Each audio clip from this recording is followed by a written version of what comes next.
Hola, buenas tardes, bienvenidos. ¿Qué tal? Soy Claudia Mendiola, soy la directora de este espacio, la Biblioteca Benjamín Franklin. ¿Quién viene por primera vez a la biblioteca? Oh, muchos, ok. ¿Cómo se enteraron de esta presentación?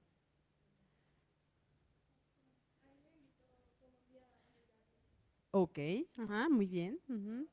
¿A ustedes también? Perfecto. ¿Alguien se enteró por las redes sociales? ¿Le dijo un amigo?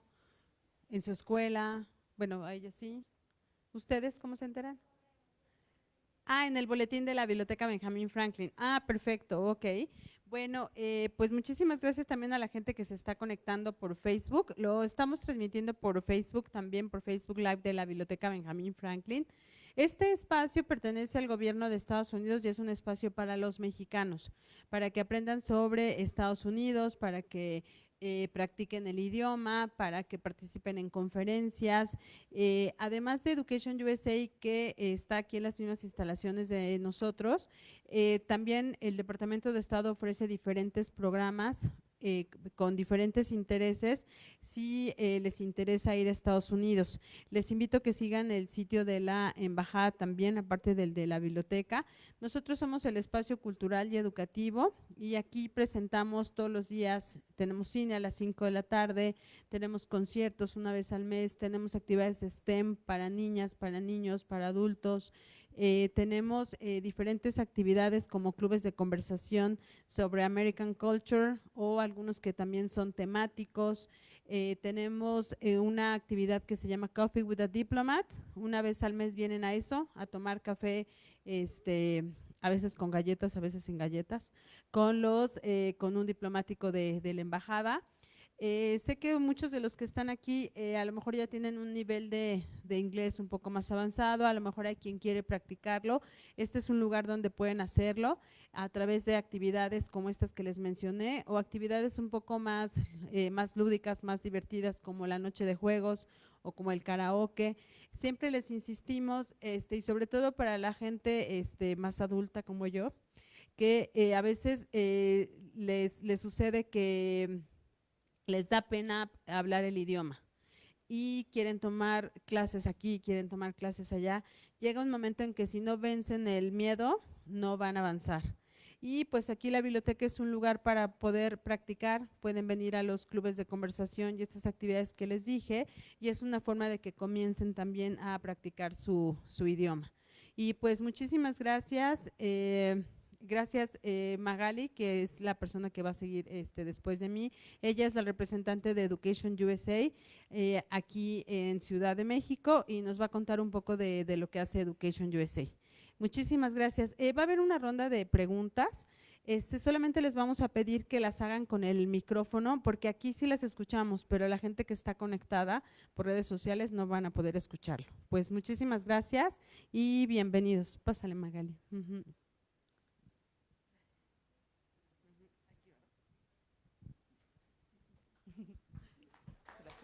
No, no, no, gracias. Okay.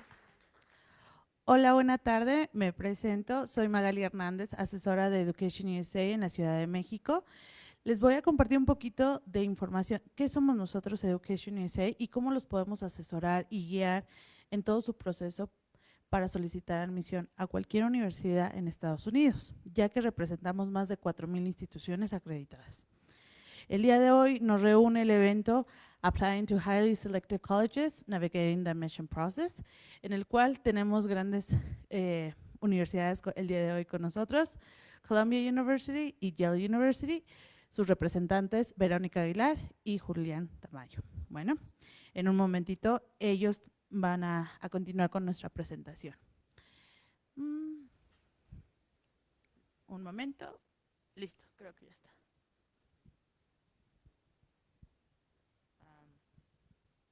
¿Puedes continuar? Va. Bueno, ¿qué es Education USA? Education USA somos una red global por parte del somos una red global por parte del Departamento de Estado de Estados Unidos. Este tenemos 23 centros aquí en todo México. Somos 13 asesores, los cuales, como ya comenté, los ayudamos en todo este proceso Les compartimos información actual que puede ser de su ayuda y recursos también para prepararse en todo este proceso. Pueden visitar nuestra página que es educationusa.state.gov. Continuamos a la siguiente, por favor. ¿Cuáles son nuestras actividades que realizamos? Una anterior, por favor. Listo. Aquí tenemos actividades en el centro como esta, como sesiones informativas, tenemos sesiones uno a uno con ustedes, con estudiantes, con padres de familia, tenemos talleres, actualmente estamos teniendo un taller de preparación para el TOEFL, IBT, que lo estamos haciendo también en línea, tenemos materiales oficiales para prepararse para el SAT o el SAT, que en un momentito vamos a hablar sobre esos tipos de exámenes, y también el examen de TOEFL. Todos estos recursos totalmente gratuitos para ustedes, tanto en físico como en línea. Hacemos actividades de outreach, que significa que podemos ir a sus instituciones, tener estas charlas, invitar instituciones y comentarles sobre todo el proceso de admisión en Estados Unidos. También tenemos actividades virtuales muy similares a las que ya hacemos en el centro. Todo esto en camino a prepararlos, ayudarlos para que puedan mandar una mejor solicitud de admisión a cualquier universidad de Estados Unidos. Y bueno, estos son nuestros servicios. Recuerden, todos nuestros servicios son totalmente gratuitos. Los ayudamos desde la búsqueda de opciones. Como les comentaba al inicio, somos más de 4,000 instituciones, representamos a más de 4,000 instituciones en Estados Unidos, todas que están acreditadas, entonces no hay ningún problema de, oye, ¿a dónde se está yendo mi hijo? ¿Qué decisión estamos tomando? Están tomando una buena decisión porque van a escuelas que representamos y que están acreditadas. Bueno, los ayudamos a buscar la mejor opción. Siempre nos preguntan, ¿cuál es la mejor universidad para estudiar cierta área, ¿no? Pero nosotros lo que les comentamos es, la mejor universidad es tu best fit, que en español es la que haga mejor, que encaje contigo, ¿no? Que lo que tú estás buscando como estudiante es lo que te va a ofrecer esa universidad. Los ayudamos en ese proceso. En el segundo paso, nosotros no ofrecemos becas directamente, pero somos quienes los ayudamos a navegar, a encontrar esa mejor beca o financiamiento para sus estudios. Tenemos solamente una beca que promovemos, que por favor si nos siguen en nuestras redes sociales, EducationUSA, es Opportunity Funds, abre en el mes de diciembre. Entonces también estar muy atentos.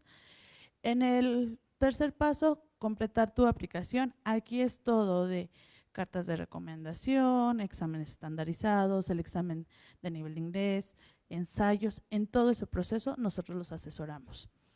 En el cuarto paso es aplicar para la visa de estudiante y ese paso es hasta que ya fuiste admitido a alguna universidad, ya se empieza el trámite de visa de estudiante y nosotros los asesoramos también. Y el último, pero también uno de los pasos más importantes es la preparación para tu partida. ¿A qué se refiere? Que les comentamos cuáles son las obligaciones, derechos, responsabilidades de ustedes como estudiantes internacionales en Estados Unidos y también los hablamos un poquito del show cultural. Entonces, como pueden ver, estamos desde el inicio con ustedes, desde la búsqueda hasta que ya están en Estados Unidos. Bueno, reitero, estamos aquí para apoyarlos. Somos 23 centros en México, somos 13 asesores.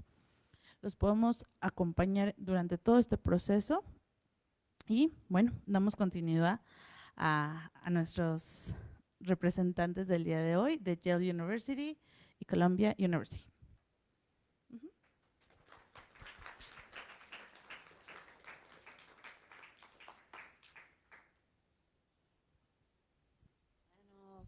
Muchas gracias. Good evening. We're going to present in English because I speak fluent Spanglish, but in order to give you the actual information, we want to make sure that we're speaking properly. But my name is Veronica Aguilar. I am Director of Engineering Admissions and Special Programs at Columbia University. And my name is Julian Tamayo. I'm a Senior Assistant Director in Yale's Office of Undergraduate Admissions. And we just want to first and foremost thank the staff for hosting this event, for hosting us here, but also on the interweb. So thank you all for joining us if you're tuning in via social media.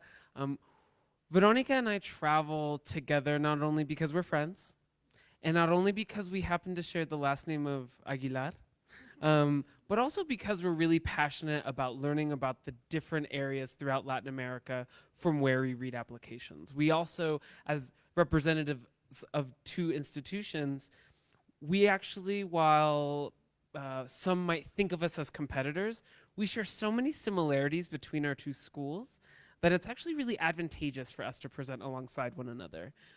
There are important similarities between our institutions that anyone who's interested in applying to one of our institutions should at least consider the opportunities at the other institution.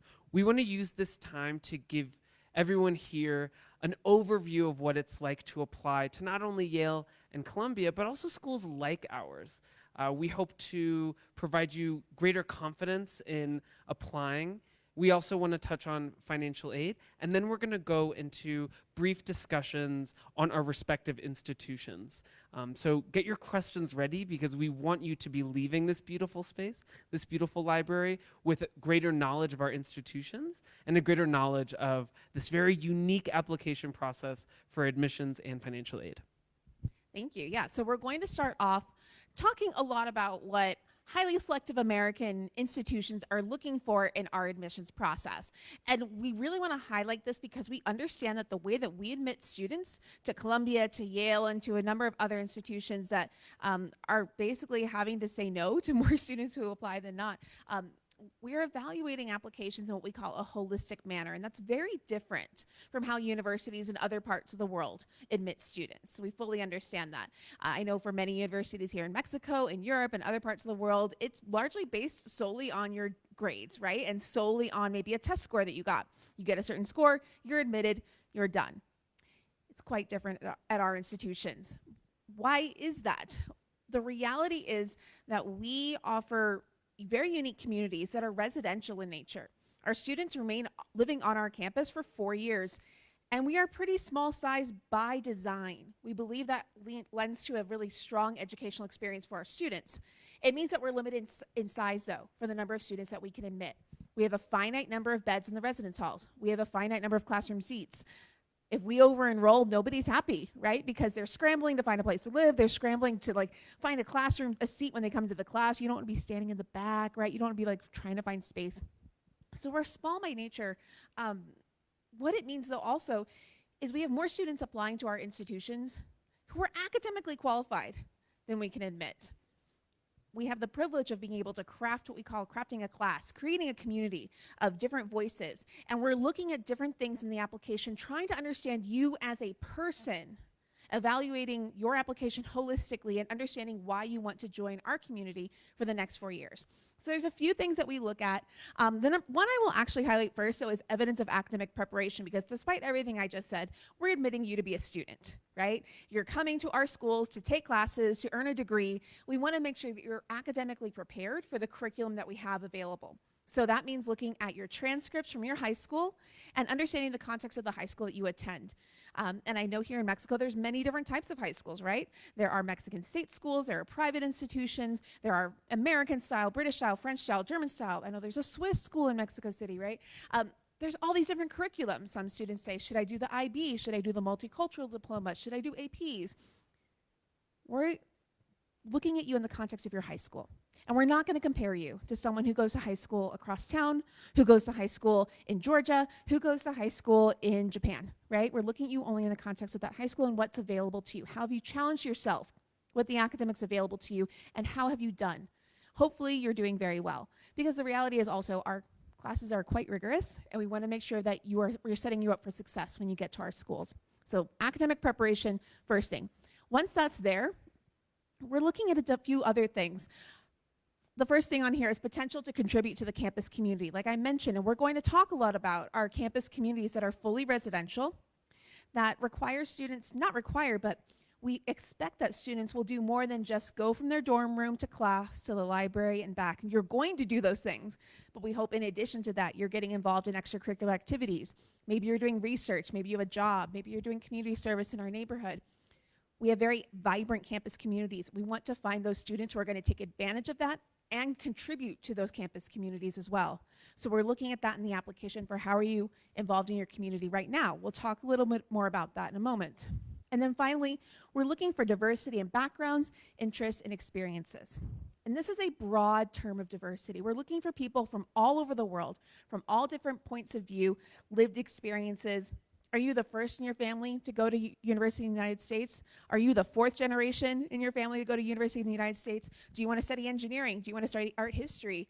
And everything in between. Because we believe having people who are very different from each other together in a classroom setting, in a residential setting, leads to a stronger community, and that our students learn from their differences. So these are all of the things that we're looking for on this slide. And if we can go to the next slide, please, we can dig a little bit more into how we evaluate these parts. So I'll get us started. So one of the reasons why we are different from a lot of schools throughout the world is that because we invite students to our campus, learning and growing is not only academic and intellectual, but also personal and emotional and developmental. And that understanding bakes into the kinds of application materials that are required of our candidates. We want to know, like Veronica was saying, not just the grades that a student has received in their high school. We want to know about as many dimensions of a student as is appropriate and as is necessary for to envision them in one of our communities. And so when I get asked the question, what's the most important part of any application to Yale? I say everything. Because everything will come together to bring to the forefront each and every student's unique blend of interests and talents. Of course, we are rigorous academic communities. Oh, thank you. My magic wand. Ooh, okay, look at that.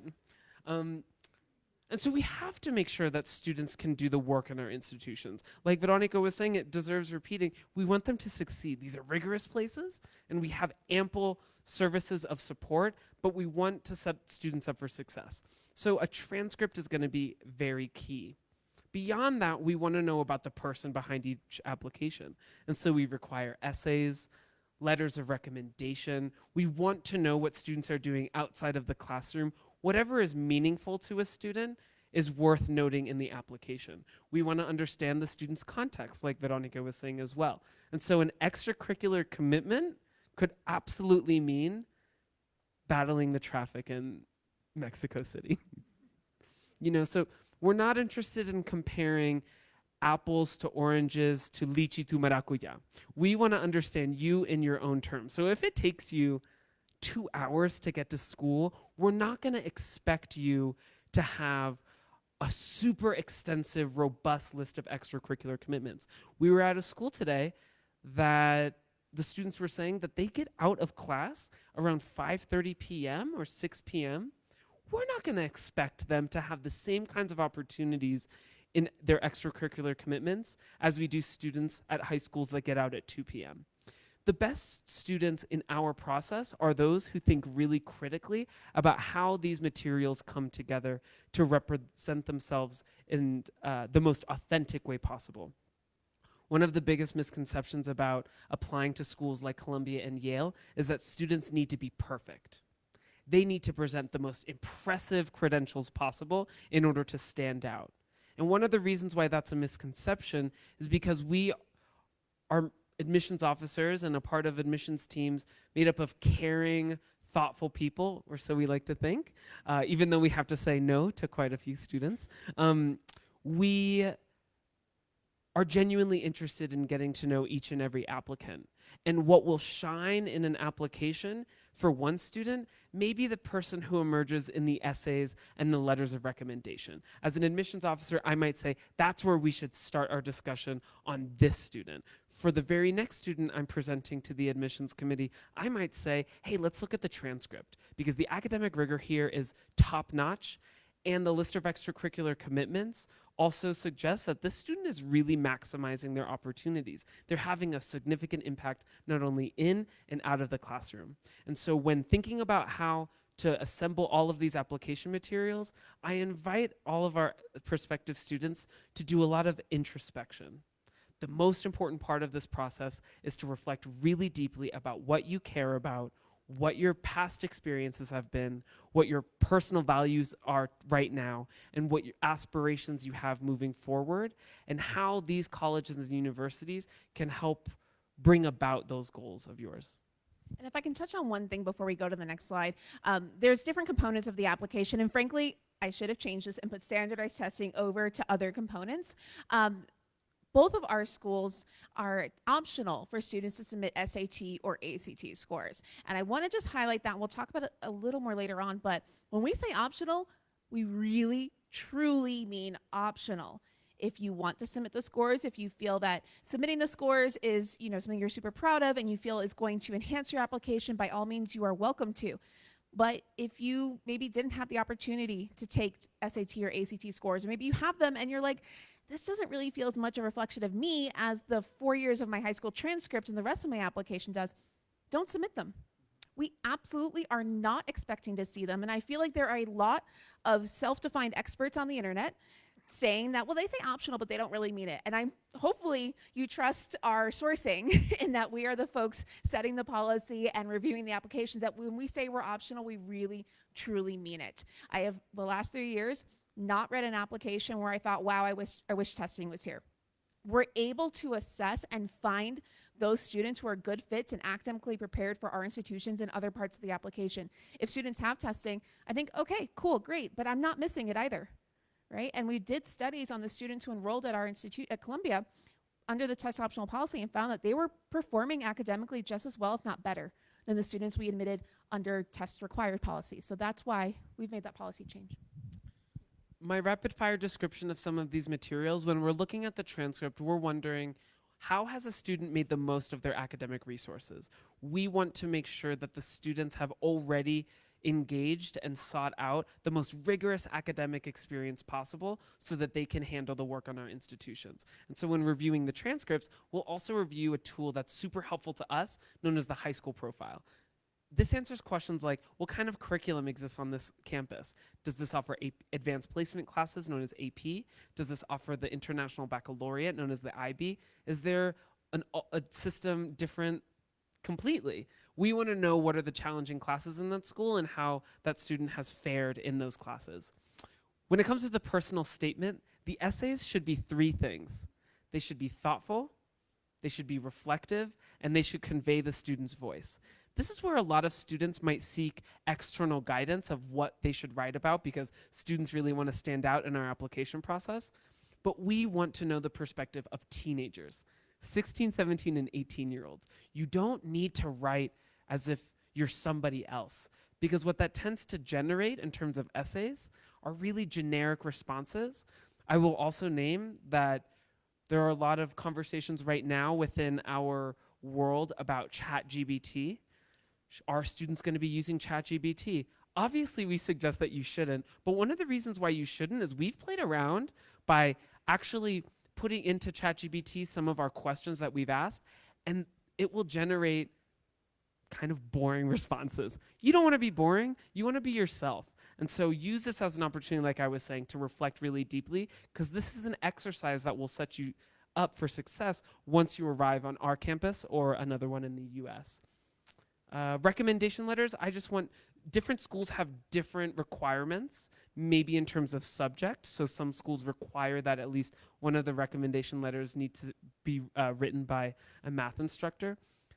The bottom line is that students should ask their recommenders, the instructors that really know them the best, not just the instructors whose classes the student has done the best in. The more personally detailed the letter of recommendation is, the better it is and the more helpful it is for us. And also, when you ask these folks to write a letter on your behalf, thank them so much. This is usually outside of their job responsibilities, and there are also ample resources online to help them. Oh, thank you. Look at this service. This library is the best. Yeah, so if your teacher says, I don't know how to really write for a U.S. college, just go to any of our websites, and we have a lot of information along those very lines. There will be opportunities to submit an application that can be sent on to many different schools all at once. And then there will also be opportunities, in addition to those prompts, where you have to answer school-specific questions. This is where different colleges and universities will ask you to answer the question, why are you applying to Yale? What interests you about Columbia? And so some of these school-specific questions can actually signal to you that institution's priorities. What are the values of this institution? How are they trying to get to know the students in their applicant pool? Yeah, and sometimes it's more than just like, why do you want to come to this school? They can be very pointed. My brother wrote one for the school that he ended up attending and said, how do you feel about Thursdays? And I think that institution was looking for students who thought really creatively, who would like to enjoy problems like that. I remember thinking like, oh, I don't want to write an essay about that. But he was like, oh, I love this idea. And it was a great school for him, and I would have been miserable at that school. So it's all about fit, right? We talked a little bit about this, the context and different things, but we really just want to stress that we are going to take you in the context of wherever you have been, and also understand that the last 4 or 5 years have been very different for all of us, and it's impacted all of us very differently as well, right? So being in lockdown in New York City was different from being in lockdown in where my parents are outside of Dallas versus being here in Mexico City, right? So if you have had any extenuating circumstances the last few years, COVID related or not, there is an additional information section on the Common Application where you can tell us that. The more information you give us in the application, then we can actually take it into account. But you can't assume that a teacher's going to put it in a letter of recommendation, or we're just going to know it psychically. You have to be your best advocate in this process. So if there's something we need to know to evaluate your application in that holistic manner to have the proper context, please, please, please, please, please make sure that you are telling us everything that we need to know. Yeah. One of the things that we want to name right off the bat is that these two schools, Columbia and Yale, and many others within the US, might have the reputation of being very expensive. In popular culture, in TV shows and in movies, they might cite that Yale is way too expensive. But it's actually these very same schools, the ones that on the surface might have a sticker price that is really high. These are also the same schools who have really dedicated financial aid offices that generate some of the biggest, most profound financial aid and scholarships. And so I really want you to leave this session knowing that a lot of the schools that are the top in the US are also those that want to make these experiences as affordable as possible to as many people as possible all over the world. Not just students applying from the US, but also students applying from right here in Mexico City. And I mean, there's a few things to know about how we use financial aid at our institutions. You'll hear people talk about scholarships. There's a movie, I think, where a student, like, she's at home and her teacher walks up to the door and he goes like, you got a full scholarship to Columbia. And she's like, I never applied to Columbia. That doesn't happen in real life. You have to apply for financial aid. Otherwise, we're not going to know. One thing to keep in mind is we don't offer merit scholarships. We don't offer athletic scholarships. Everyone at our institutions has merit. So we give our financial aid according to the financial need of each student. We see that's the most equitable way to do so. And we determine what your financial need is by using a few forms, and you have amazing advisors here at EduUSA to help you do that. The big one that our institutions use is called the CSS profile. We use this form to help distribute what we call our institutional aid. The truth is, we are blessed to have very generous budgets for financial aid. We are able to meet the full need of every single student that we accept. And we fully realize that this is a privilege and one that we're very excited to be able to have, to tell students that if you're admitted to Yale, if you're admitted to Columbia, that we are going to make sure that you can afford to attend, because we're so excited for you to join our community. So how this works is, how do we determine what your financial aid package might be? You'll hear people talk about tuition. Oh, the tuition at Columbia is so expensive. You need to ask more about than just tuition, though, because there's more cost to attending college. You need to ask about the term cost of attendance, and that is a term that financial aid offices in the United States have to use. That includes tuition, but also your housing for your, because you're living on campus, your meals in the dining halls, your travel expenses to get from Mexico City to New York, to get from Veracruz to New Haven. Those are going to be more than students who live in Philadelphia going to New York or New Haven, right? So we're going to factor that in. You need to buy books for your classes. You have personal expenses, right? You need to buy toothpaste and things during the year. You need to exist as a human. So that's what's all factored into your cost of attendance. You file the forms, a CSS profile, maybe you're a US citizen or permanent resident, you file the FAFSA or any other form. From that, our financial aid offices crunch the numbers, they look really closely at your application, they create what's called a family contribution. This is what they say you can reasonably afford to pay to attend our institutions. And from that, they subtract that from the cost of attendance, and that's your demonstrated financial need. So for like a case study, the cost of attendance at Columbia is $90,000 US next year. And after I say that, everyone stops listening. And they're like, oh, I can't afford that. But keep listening, please. Say you apply for financial aid at Columbia, you're admitted, congratulations, and our financial aid office says you can afford to pay $10,000 US next year. You have a demonstrated financial need of $80,000, right? When I say we meet full need, you're going to get a financial aid package of $80,000. And that money is going to be grants. Money you don't have to pay back. There are no loans in that financial aid package. There are many students at Columbia and at Yale that are paying nothing to attend our institutions. We are covering the entire cost of attendance. There are students who are paying the full cost of attendance and everything in between. It's a sliding scale, basically. But if there's one thing you can remember, is that we are committed to making our institutions affordable to every student we admit, whether international, domestic. And we are all required to have what's called a net price calculator on our website. It's required by the US federal government. So use those tools to get an estimate of what might it cost if I were to go to Yale. You might be surprised at what it could be. It might be more affordable than you were expecting. So those are really powerful tools. Use them at any school that you are considering if you're looking at financial aid.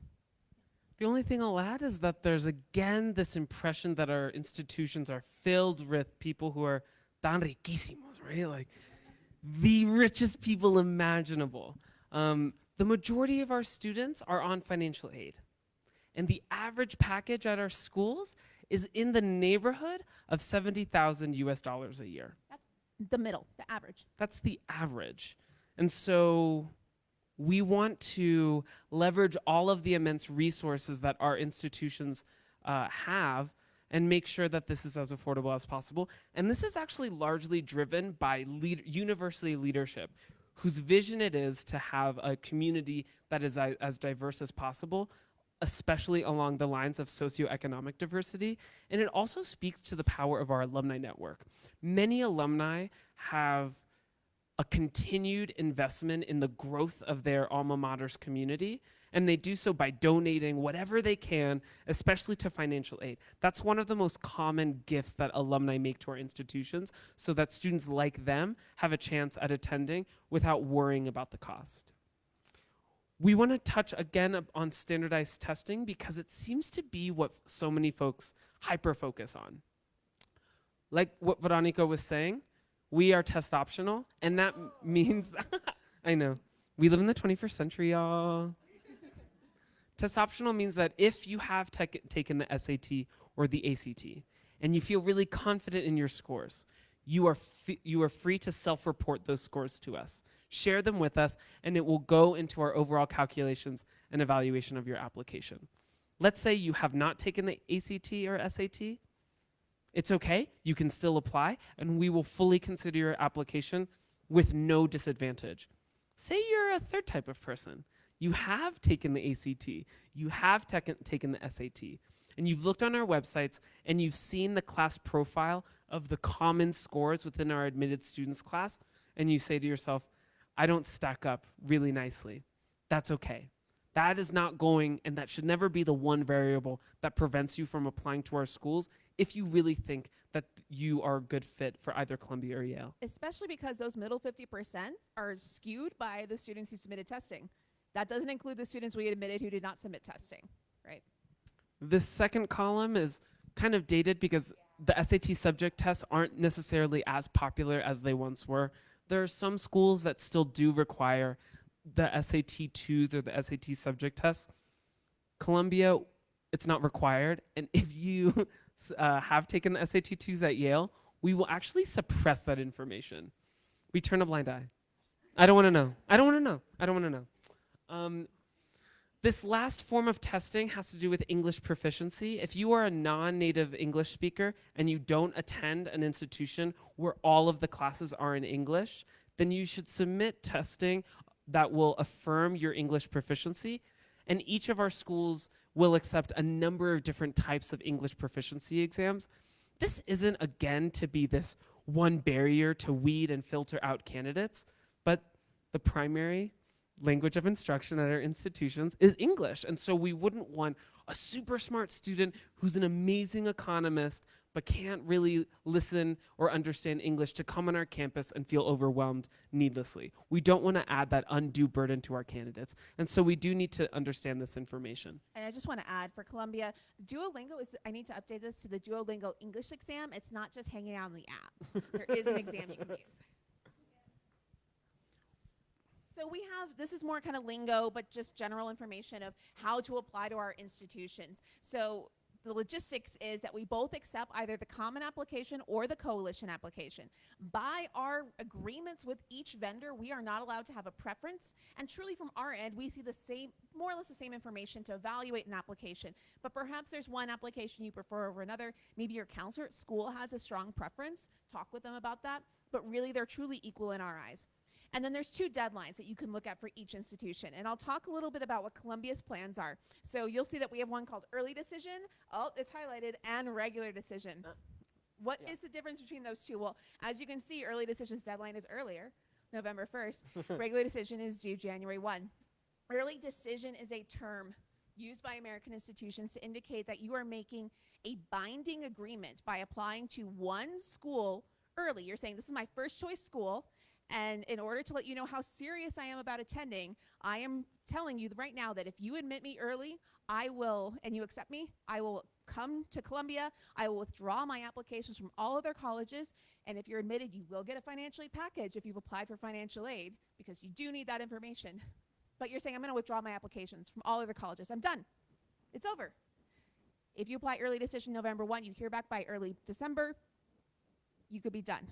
Maybe you're like, you know, I'm super interested in Columbia, but there's like 3 or 4 other schools that I like just as much. If that is the case, don't apply early decision. If you're thinking, I like Columbia a lot, but the thought of not having any other acceptance letters from other colleges to, you know, compare makes me feel really anxious, don't apply early decision. Apply regular decision. That's where the majority of our pool applies through. It's due January 1. You hear back by late March, and you can look at all of your acceptance offers, decide where you want to attend. We review applications in the same manner in both pools.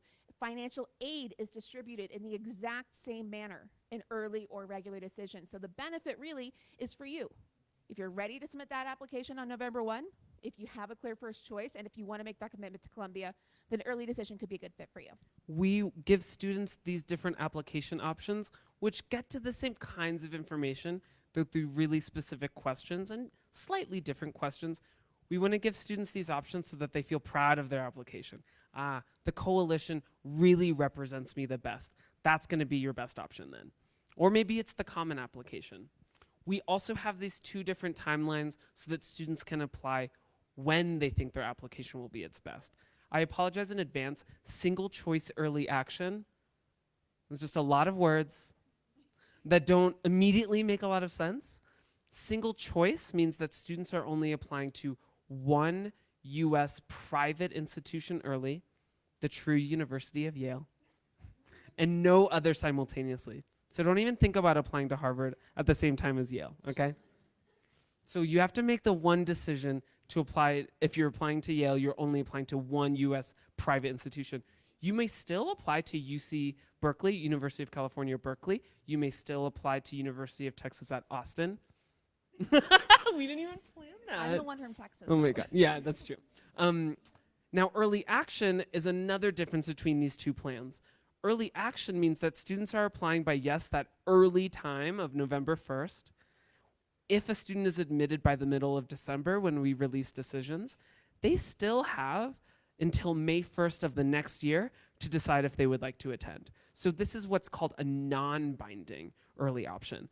Early decision is binding, and early action is non-binding. Again, we have no preferences for when a student applies. There are many internet gremlins who say, oh, it's so much easier to get into Yale early, so you have to apply early. That's not true. We have no preference for when a student applies, so if you feel really confident that your application will be at its best once you have more grades from your senior or last year of high school, I am going to be super happy to be reviewing your application on January 2nd. We also want to touch a little bit about what it's like to be an international student on our campus. And one thing we really want to stress is that if you're an international student at Yale or at Columbia, you're not off in the corner with all the other international students, right? You are a fully integrated member of our community. We have very strong international populations, ones that have lasted for a very long time, which we'll talk more about when we discuss our institutions. But we also have staff on our campuses to help you with that transition, whether I know EdUSA is also here to help you get a visa to come to the United States, but we also have staff on our campuses that help you with that process. Staff who are going to have pre-orientation programs to help you before you even move into the, start registering for classes and going to class, but like getting through culture shock, which is real, adjusting to life in New York City. How do you ride the subway even? You know, things like that, and getting you more used to being on campus.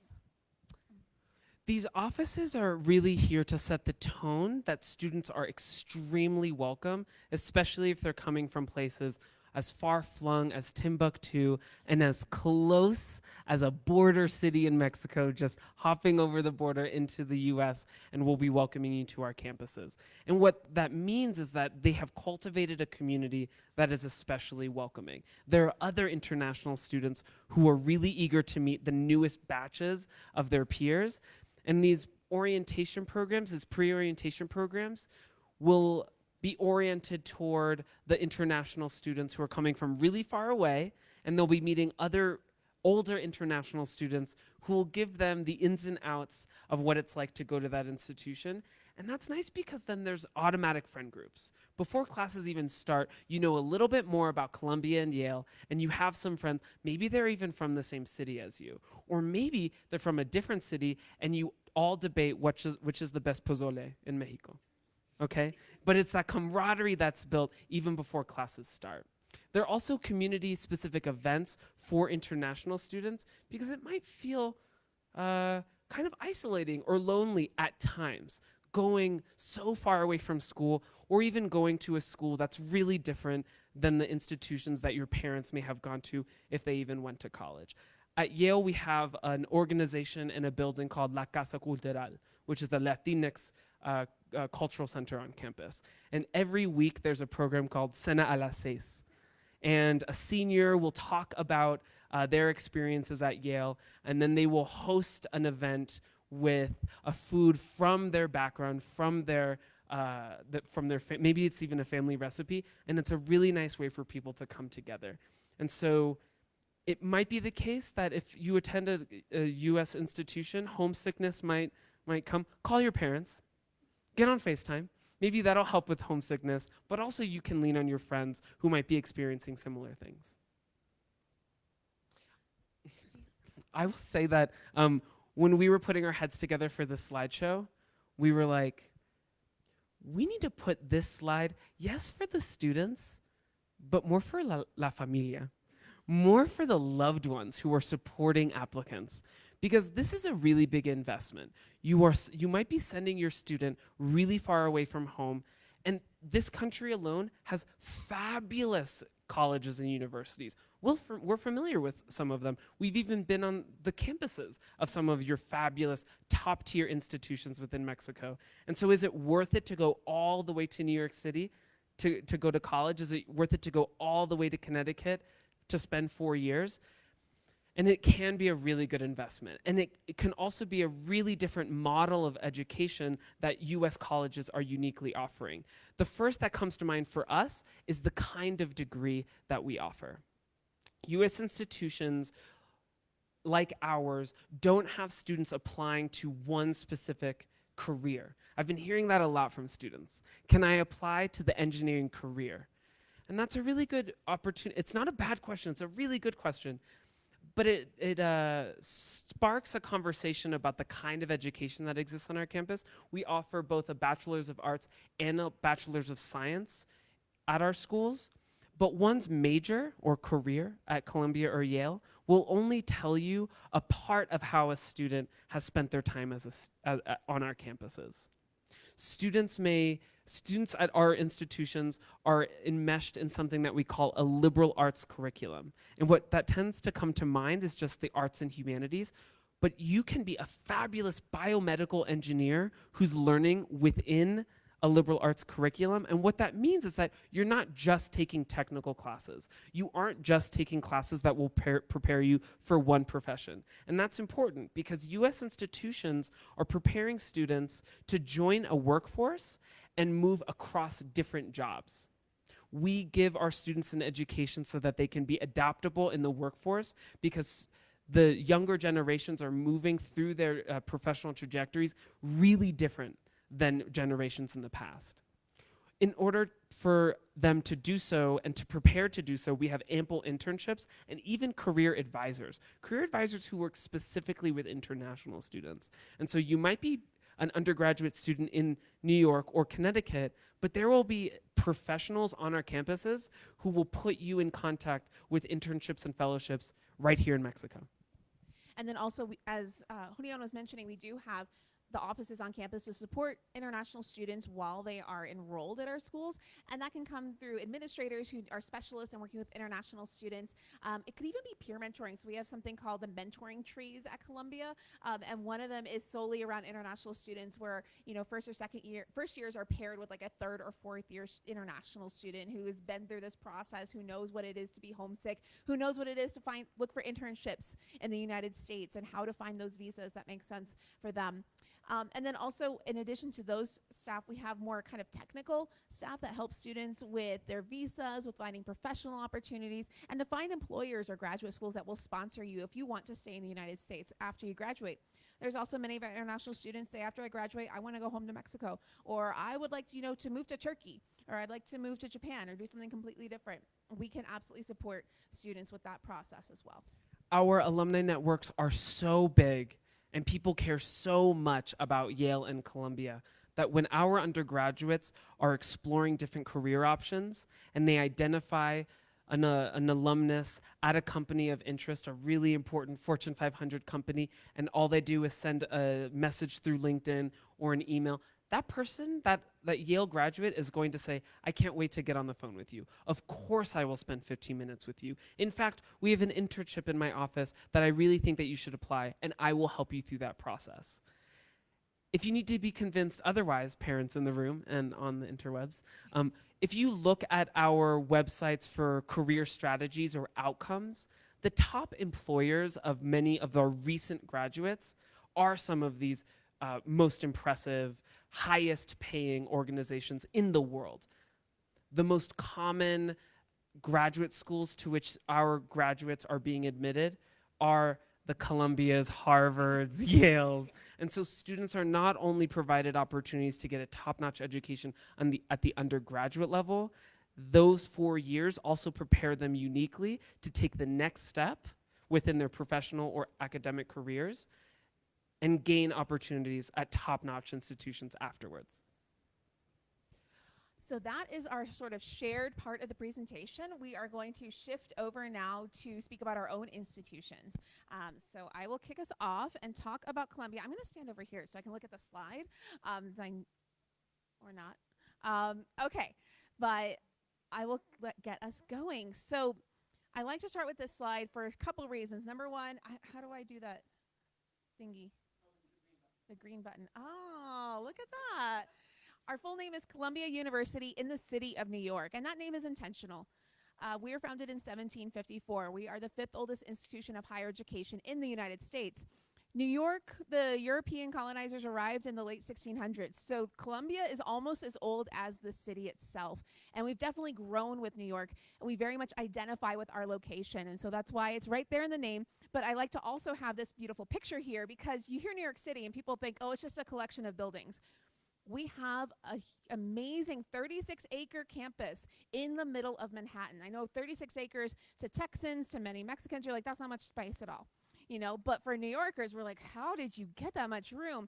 The truth is, this is our 3rd campus. We got here in the 1890s, and we got here early, which is a true New York real estate story, getting there before anyone else to have that space. This is our main building, Low Library, which no longer houses any books, but it is an administrative building. And the best part here is these steps, which we call Low Beach. And on beautiful days, beautiful sunny days, it is the center of campus. It is where you can see and be seen. It is where you can run into friends and have amazing conversations, and also come around the alma mater statue and try to find the owl that's hidden somewhere within her robes, because apparently if you do, you will graduate as valedictorian. I also love this photo because you can really see how our campus integrates into the larger island of Manhattan. So you can see downtown and midtown over here, but look, we have grass, we have trees, we guarantee housing all 4 years, and over 90% of our students remain on campus all 4 years. And you're living right here on the South Quad as a first-year student, and our upper class students are either on the South Quad or within 1 to 5 blocks of this immediate area. You are not living far away and riding the train or the bus in unless you choose to move off campus and do so. You can see Broadway right here, and right here is our subway station. The #1 subway train stops at 116th Street, so you can get around the city very easily.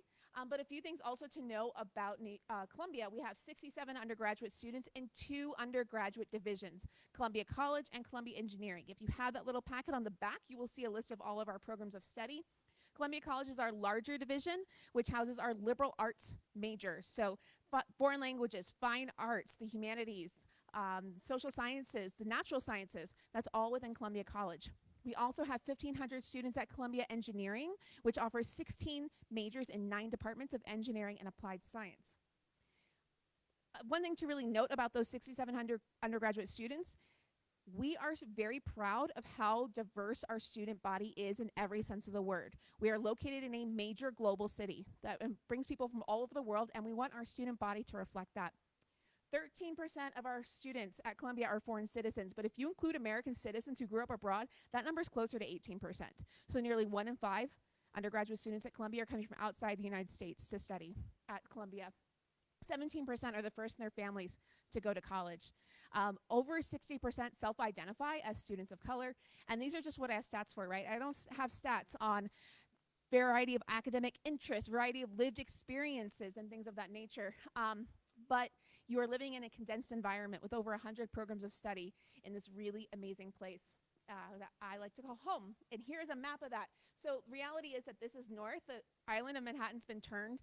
But what you can see here is the #1 subway train that goes down the spine of Manhattan. There are more subway lines than just that one, but this is ours, and we like to highlight it. You can connect to the 7, to the A, to the E, wherever you want to go. You can get to all the boroughs.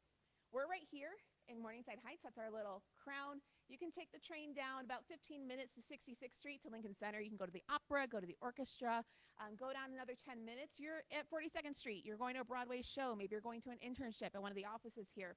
You keep on going all the way downtown, past Greenwich Village, hang out with some folks at Washington Square Park, and then you can actually end the line at South Ferry, see the Statue of Liberty. You're next to Wall Street at that point. It is, as I mentioned, $2.95 on your MetroCard. You can get anywhere on the subway. It is the fastest and best way to get around. It's my preferred way because then I'm not stuck in traffic. New York traffic doesn't quite compare to Mexico City, but it's really up there. So I mentioned we have 2 undergraduate divisions. We have students from all over the world, all different walks of life. If there's one thing that you remember about academics at Columbia, I hope that it is the core curriculum. So the core curriculum is the foundation of a Columbia education. It is a set of classes all students take in order to graduate from Columbia. It varies a little bit between whether you're enrolled at the college or engineering, but every student at Columbia will have a strong foundation in the liberal arts. You will study literature, you will study philosophy and history, you'll study art and music history, you'll study 1 semester university writing seminar, you'll have a semester lecture course in the different disciplines of the sciences. And what's unique about the core is that you can't pick and choose classes. No, you will take literature humanities for 2 semesters your first year. You will take contemporary civilizations for 2 semesters your second year. There's nearly 100 sections of these courses because they're capped at 22 students. They are small discussion-based classes. And think about the diversity of the class that I was talking about before. You get a real cross-section of the Columbia student body in these classes. So you might be, a student coming from Mexico City, and you're sitting next to a student who's from rural Nevada, and who might be sitting next to a student who's from the suburbs of New York City, who's next to a chemical engineer, sitting next to an art historian, who's sitting next to someone whose family's been at Columbia for 5 generations, next to someone who's, the first in their family to ever go to college in the U.S. You will read all of these books and more. And sometimes the core is called the Great Books Curriculum. And you can certainly read these books on your own, right? But what the core conversations are about is more about what are the great questions posed by these works? Things like, what does it mean to be human? What is society? What do we owe to each other? And because of that diversity I was just talking about, because of the students who are so different from each other, you're going to answer these questions in very different ways. And that's the point.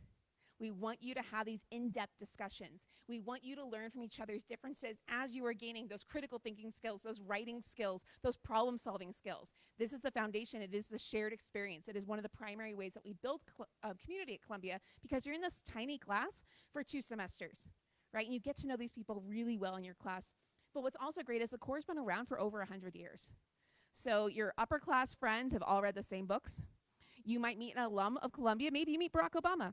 He maybe hasn't read the exact same books in the Corps as you, but you two could certainly talk about Plato's Republic because he went through the Corps as a student at Columbia. And it is something that the alumni really have shared. And there's a great story of one of our tour guides was flying home at Thanksgiving, and he was reading Nietzsche at the airport because that was the assigned work for contemporary civilizations that week. And this woman comes by, she walks by and she goes, "Wait, are you a Columbia student?" And he's like, "How do you know I'm not wearing a Columbia shirt?" Like, she goes, "No, I went to Columbia and I remember reading Nietzsche when I flew home at Thanksgiving as well." Right? And so it was a great way for them to start making that connection, to have that conversation. But I think also the Corps really gives a shared language among all of our Columbia students. So engineers, you actually take half that liberal arts core that I was talking about. No matter what you're studying at Columbia, you will get that root in the liberal arts. But that's actually about, in the college, about a third of your classes over 4 years. And then a third of your classes are in a major, and a third of your classes are in a bunch of electives or a second major. It's really up to you. It sounds like your whole time at Columbia, but it's actually not. We have over 100 programs of study in at Columbia College and 16 programs of study at Columbia Engineering. So if you want to study engineering at Columbia, I think there's a few things you need to keep in mind. Yes, you are going to get a very rigorous technical education. You will have half of that liberal arts core, though, with that foundation, plus a technical core of 3 semesters of physics, 3 semesters of calculus, a semester of data science, a semester of chemistry, computer programming language, plus your major. But what I think this combination really provides for our students is a way to use your technical education to then apply to the world around you. And think about, what are the big problems I'm interested in solving? Maybe it's around artificial intelligence, and you want to consider the ethics of how you're developing artificial intelligence. Maybe you're interested in earth and environmental engineering with water security, but who are the people that need access to water? How can you create solutions that are culturally competent in a way that they're actually going to want to have this solution and not just feel like you're coming and barging in and offering solutions to them? So I think one thing that connects Columbia students in both divisions also is that you get this very classical education, but you're part of the world, right? We're in an urban location. You're seeing how it's being affected the world around you. And you're being taught by faculty who are giants in their field. We have a 6-to-1 student to faculty ratio. We're also a major research institution. So I've talked a lot about our 2 undergraduate divisions, but Columbia has over 17 graduate schools. So what that means for you as an undergraduate is access to research, both from professors at the college and at engineering, but also professors at the medical school, professors at international public affairs, professors in social work, whatever it is that you're interested in studying. They need research assistants. And there are so many of them that they need undergraduates to be on their teams, and many of them reserve spots on their teams for undergraduate students. Our faculty are out of this world, and I'm not just saying that because we do have an astronaut on the mechanical engineering faculty. Mike Massimino is actually also the advisor to the Columbia Space Initiative for students who get together to build rockets and pursue competitions with NASA. So we have a really active campus life, like we've referenced before. We have over 500 student organizations. In fact, tomorrow is the Student Activities Fair. We will have 500 tables lined up around the South Quad from students from different clubs saying, come join our mailing list, come join our club, and you really get to decide what's exciting for you. Maybe it's Gosh Yarn It. Maybe it's our traditional Chinese lion dance, which is my personal favorite. Maybe it is, a pre-medical society, the Charles G. Pre-Medical Society, or anything in between. We have over 30-to-1 Division I sports, so we do have athletes competing at the highest level, including Olympians, which is really exciting to have. And you have access to New York City. If anything, we have to tell the students to get off campus. So sometimes your art humanities class will go to the Met to look at paintings together. You'll go to Lincoln Center with music humanities. Well, we also have the Urban New York Lottery, which guarantees you at least one free artistic experience in New York over your 4 years. You also get discounted tickets to Broadway shows, operas, movies, even across the city. They just sent that email for this semester. They're saying next week you can sign up and get those $30 Broadway tickets. They usually go for like $100 something in the cheap seats. So these are really big discounts for our students. We are a global community. We have 8 global centers around the world, as you can see here. And as Julian was mentioning, we have a very strong alumni network similar to Yale across the world. So there are many alumni here in Mexico. There's alumni in Nairobi and in Paris and wherever you may want to be, whether it's doing internships abroad, doing a study abroad for one semester or even a full year or a summer. We do have those opportunities for you to engage with the world around you. Even though you might already be studying abroad, maybe you want to go to a new place, we can absolutely help support you with that. Let's talk a little bit about what it is that makes New York such an advantage, and it isn't just being like the best place in the world to live. I'm a little biased, but professionally, you have opportunities to build that professional resume as you're getting that liberal arts education I was talking about. So we have Center for Career Education, has 100,000 postings in their database, which is frankly overwhelming. So they also have advisors that will sit down with you and talk to you not just about different positions, but different industries you may not have considered. And there are so many industries based in New York City, similar to here in Mexico City, right? It's not just one field that's really dominating. Yes, finance is a huge part of it, right? But we're also thinking about hospitality. We're thinking about journalism. We're thinking about fashion, startup scene, education, museums, whatever it is you might be interested in gaining experience in, you can do so, even if you don't think it's necessarily related to what it is you're studying. One of our tour guides is interested in studying data science, computer science, and got an internship at Hilton Hotels, even though he never considered hospitality before, right? But they need data scientists in those fields. And that's, I think, the benefit of being in New York. You're already here. You can do these internships in the semester. You don't have to wait until the summer. You don't even have to commute in. You're already here. Over 95% of our students have at least one internship by the time they graduate. It's usually more than that. But also fun things is that your Columbia ID gets you free admission to over 27 museums across the boroughs, which is just another way we want to make sure that you're taking advantage of our location. Here's some stats about our class coming from over 82 countries. We're giving out $20 million a year in financial aid to Columbia international students, and our average international grant is about $70,000 a year. So if I can leave you with one thing, if you're thinking like, what should I remember about Columbia? I think probably the most important things are that liberal arts education while living in an urban environment. And when I'm looking at students evaluating applications and thinking, who's really going to thrive here at Columbia? I think it is those students who want what we have. That's frankly quite unique. You want that traditional campus experience, but you want to live in a major city. You want the core curriculum. You want to be intellectually curious and constantly asking questions about how I can do more and what's that all about. And we're hoping that that comes through in the application. So I will leave you with that. Please follow us on the socials, but especially Instagram, because that's where our students will post a day in the life very often. And thank you. And with that, I'll turn it over to Julian.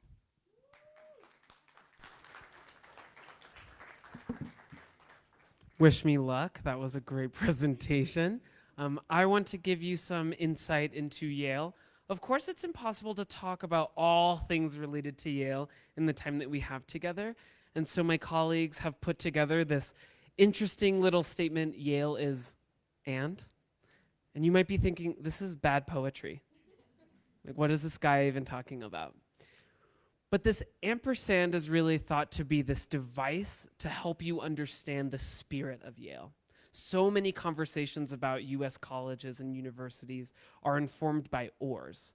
Is this a school for artists or scientists? Is this a school that feels big or small?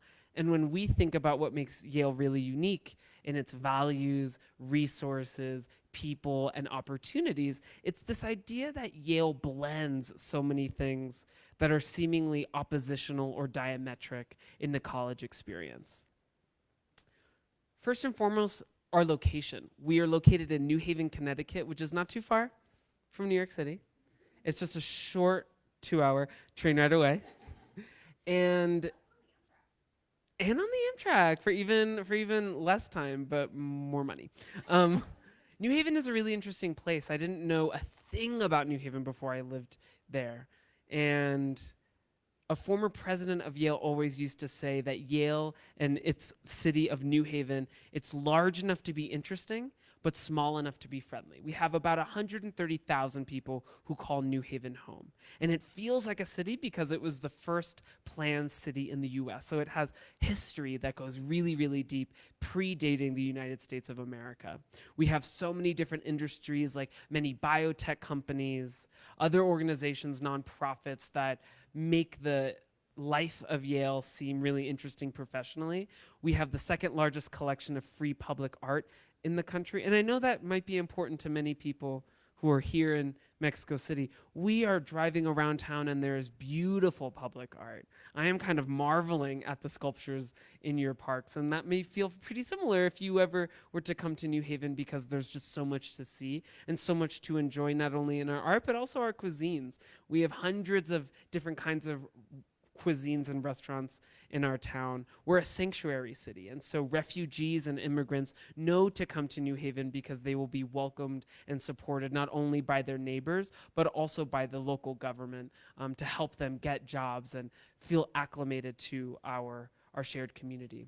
We're also a college town, and so since Yale is the third oldest college in the country, we have some buildings that have been around for hundreds of years, and so it can feel like a really traditional place. And so this blend of opportunities is really exciting for many students who are living and learning on campus, but they're also molded by their city of New Haven. I was really struck during the pandemic while I was masked up going to the grocery store like 30 feet away from the next person. I kept on seeing so many students that I had supervised over the years, many students that I had advised who had graduated years ago, and I was asking, Daniel, why are you back? And he was like, I'm back because this place feels like home. There are so many ways that I can grow and continue to grow as a person, and this place has been so meaningful to me, even though it's really different from my hometown. So for anyone who needs to know, we're in the northeast corridor of the US in a region called New England. We're in a state of Connecticut, and we're pretty convenient to get to either from New York, from Boston, or even airports in the state of Connecticut. So life in New Haven is pretty interesting. A couple years ago, an organization that typically looks at a lot of data, it's an organization called 538. It wanted to identify the most American place, because what that tends to conjure in people's memory or mind and imagination is this Midwestern town where everyone knows your name, but according to age, race, educational attainment, and ethnicity, Boston, Massachusetts, I'm just kidding.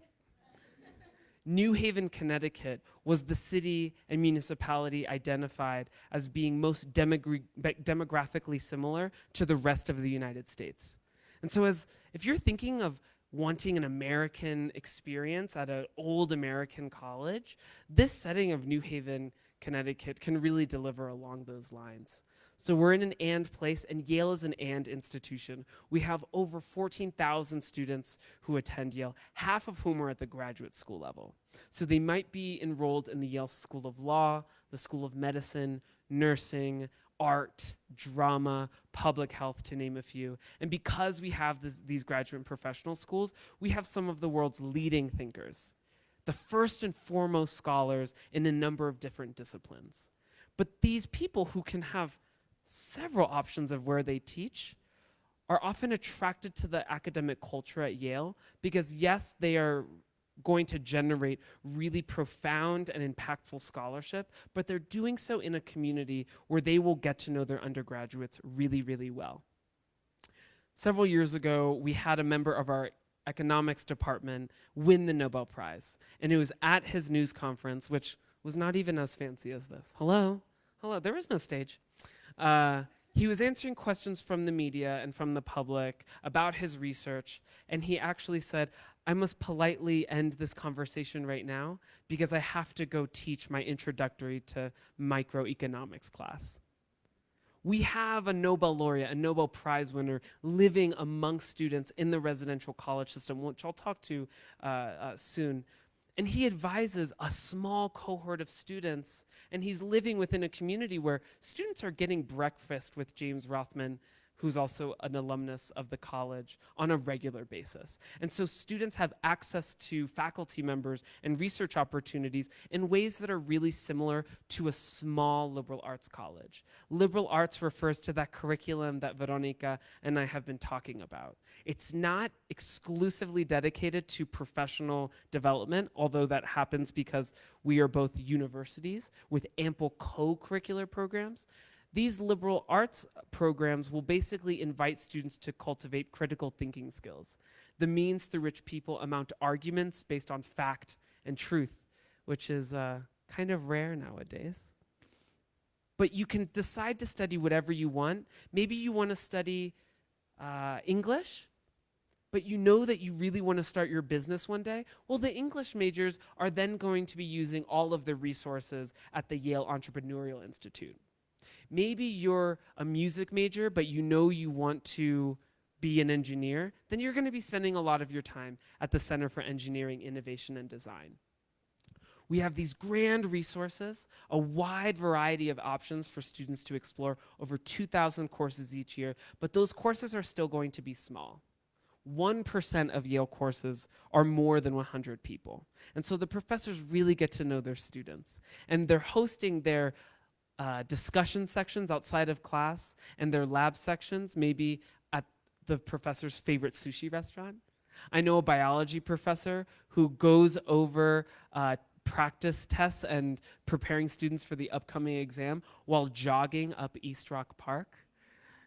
Professors who are really decorated and very impressive are saying, hey, you haven't spoken that much in class. Why don't we go to your favorite cafe and we'll talk about the material one-on-one.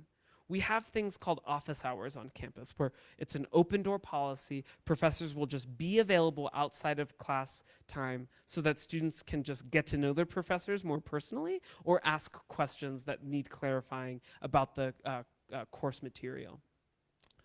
When students are interested in STEM, science, technology, engineering, and math, they can engage research as soon as they arrive on campus. Thanks to our having a Yale School of Medicine and graduate programs within STEM, we offer over 1,200 research labs on campus. I'm an advisor, and when students come to campus and they're nervous and they're like, I really want to do research, but how do I go about doing it? I'm like, ay, mijo.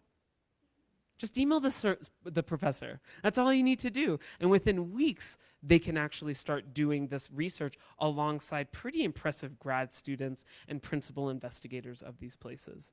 And the kind of learning opportunities, because they're personally tailored, we want students to break down barriers. And so we're super proud that close to a majority of our STEM majors are women or femme-identifying people. You know, we have a program called STARS, and it's for anyone who's underrepresented within the sciences. And they get special mentorship. They get special opportunities for research. We set aside over 100 fellowships for first-year students alone to get that kind of academic experience. So the kinds of students that we attract to our AND place at our AND institution are AND thinkers. If you're the type of student who really likes your history class and math, or maybe you're a really passionate musician and you really like student government or Model UN, this is the kind of place for you. The liberal arts environment is the kind of place where I think that you would most likely flourish, and it's a different kind of educational opportunity than many presented in colleges and universities in this neck of the woods, for the most part. A president of Yale famously said, too, that we are a research university that proudly and unapologetically focuses on our students. This is who we are and what we aspire to be. And so while Yale is old, it's not old-fashioned. The students that enter Yale are picking up on many different traditions that may exist long before them for generations, that bind Yale Bulldogs for centuries.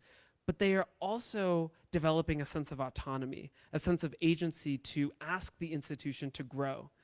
Recently, within the last couple of years, there have been student initiatives that have profoundly changed the makeup of the university.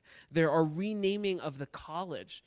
One college, Calhoun College, because students were like, this is a historical wrong to call this residential college Calhoun. In fact, we should call it something else, and so they named it after Grace Hopper, one of the most pioneering computer programmers, and the woman who coined the term debugging, because as she was working on her computer, she realized that there was a moth inside, and so that's where we get debugging, because there was a literal insect inside a literal computer.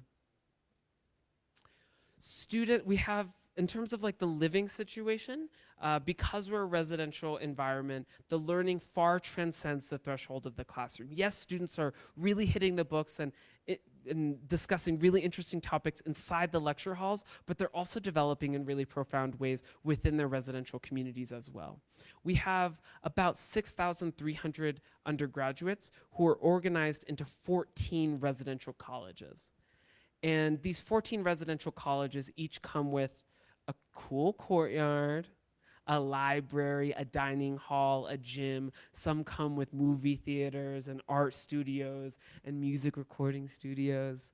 And this list should tell you, hey, Yale's kind of nice. But also these spaces are supposed to reflect the diversity that exists within each of these residential college communities, because we want them to be representative of the overall undergraduate population. For example, if 11% of our incoming class identify as international students, then 11% of each residential college will also be international.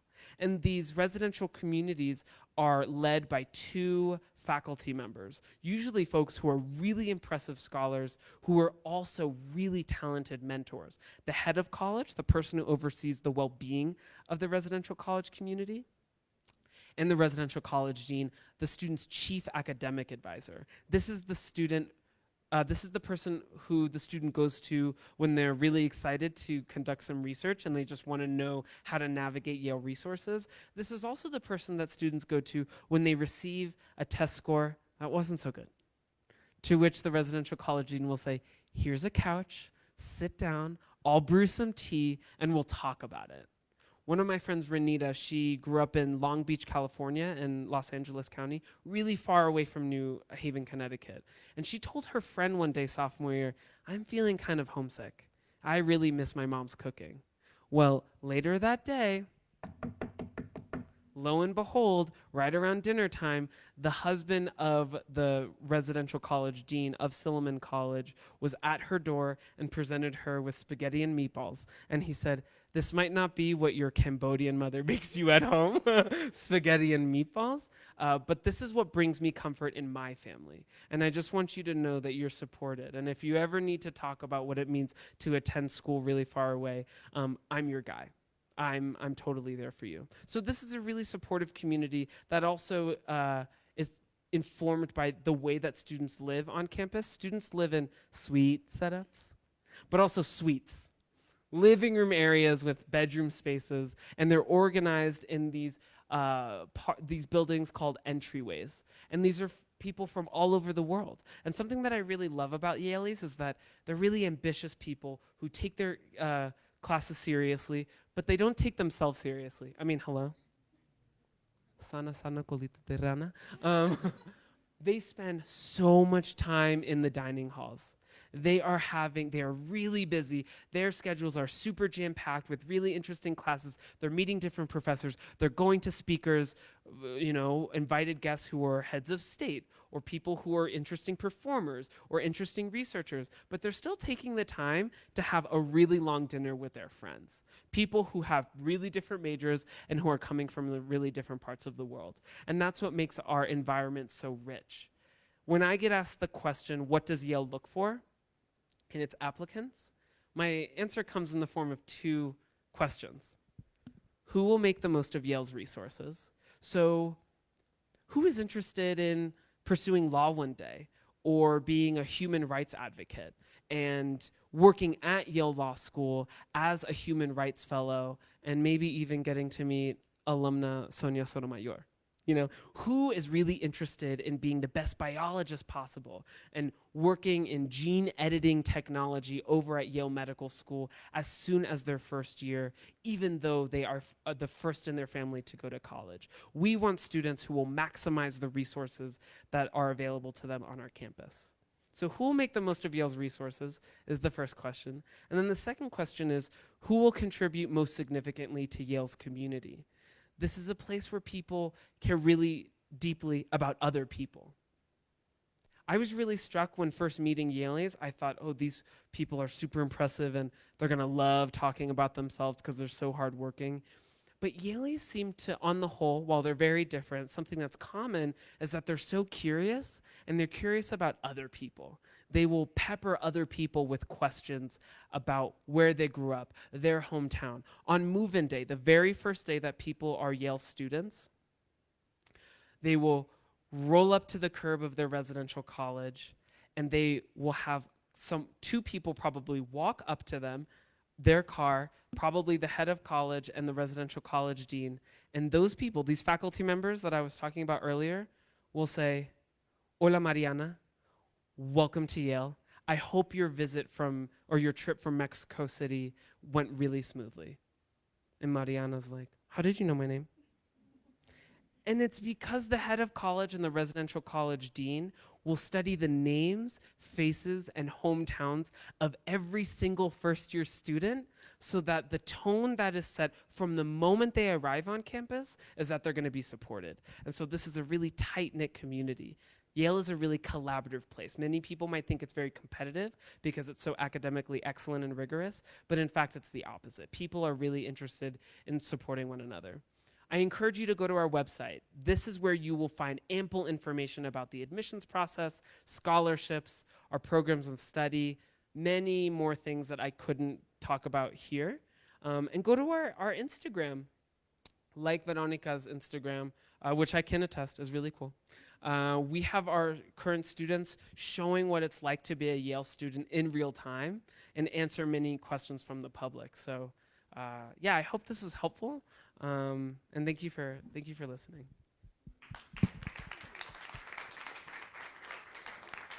So you have our contact information up here. It's also very easy. I'm the only Veronica in the admissions office at Columbia. Julian's the only Julian in his admissions office at Well. I would say you're always welcome to reach out with questions. I would recommend looking at the website first, just because usually I'm copying and pasting answers from the website because it knows more than I do. So sometimes that's the fastest way, because we might be on the road and we might be in committee and we're answering emails as fast as we can. But we would love to stay in touch and answer questions that you have. But we would rather do that, though, right now. Answer whatever questions you all may have that while we have the time here. So. Hands Who has a up. question? Yeah. Hi, my name is Renata, and I'm from Orizaba. And I have a question regarding the recommendation letters, because my school, even though it's a prepa nahuac, so it's like a prestigious school in Mexico, we don't really have guidance counselors since it's a really new campus. It just opened. My generation is the first one to graduate from like the 3 years of high school. Yes. So I was wondering if instead of like sending a counselor recommendation, it would be okay to send my formador recommendation. What is a formador? Formador, it's basically kind of like a guidance counselor, but it's more related to like your spiritual and self like growth instead of getting into college. What did you say your name was? Renata. Renata. Very common. It is so common for students to be applying from schools where they're like, we don't have a counselor, so who's going to write this letter of recommendation? The purpose of the counselor recommendation letter is to talk about the student in pretty grand and general terms, especially with regard to who they are as a community member and how they have selected their classes. And so if there is someone with whom you have worked for any amount of time who can speak to that, who you are outside of the classroom but still within your school, that should be fine. And if we have any questions about the author of the recommendation letter, we will reach out to you directly. But that person should be fine. Yeah, and I think just to piggyback off what Julian was saying, someone who can really speak also about your curricular choices, so we can understand when we look at your transcript, oh, these are the classes you've chosen, and are they, they're the most rigorous ones available at your school. Maybe, we haven't seen applications from your school before, right? Because you haven't had a graduating class. Yeah. So someone who can give that information as well. Gracias, Renata. Thank you. Who else? Ooh. Hi, my name is Christina, and I wanted to ask if there are any interviews for the admission process, should we or are just for certain students, or how does that work? Well, for Columbia, it's very easy. We do not have interviews in the admissions process. And so for Yale, because our interviewing capacity is so limited, we interview through our senior interviewing program. So current Yale students will connect with prospective students and applicants. And we also have a global network of alumni who interview. We can't offer interviews to every single applicant, all 53,000. So what we do is we identify the students in our applicant pool for whom we need more information. This is not the same at every school. There are other schools who actually endeavor to interview every single person in their applicant pool. Must be nice. I don't know how they do it. If you are extended an interview invitation, use it as an opportunity to share a little bit about yourself in your own words. Definitely take a deep breath, but then also use it as an opportunity to learn more about the institution, because the person who's conducting and orchestrating the interview is someone who cares a lot about the community, and they want to share about their experiences with you. Yeah, of course. Good question. Oh, thanks. Going this way. Hold your question.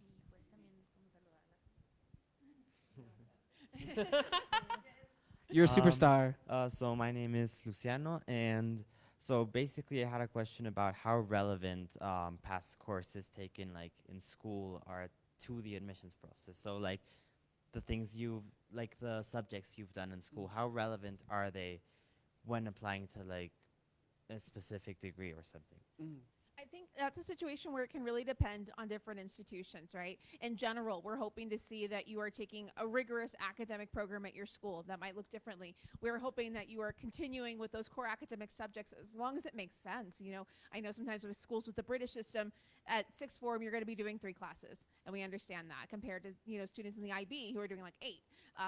So it depends. I will say that for Columbia in particular, if you're looking at engineering, we want to see physics and calculus ideally in those last 2 years of high school, because just knowing the curriculum at engineering, you know, you're going to jump right in. And what we've seen from the students who've been successful and the students who honestly have struggled is that correlation of when you're studying physics and calculus. Beyond that, whether at engineering, at the college, we just want to see a strong curriculum. And hopefully what you're taking though is reflecting what you're interested in as you move along in high school, right? If you're finding like science is really my jam, this is where I love to spend my time, maybe you're taking those advanced science classes, or maybe you're feeling that way about foreign language, like, hey, I've taken French, I've taken English, now I'm gonna pick up German because I have room in my schedule and I just love learning languages, right? We're seeing that reflected in what you're choosing to pursue.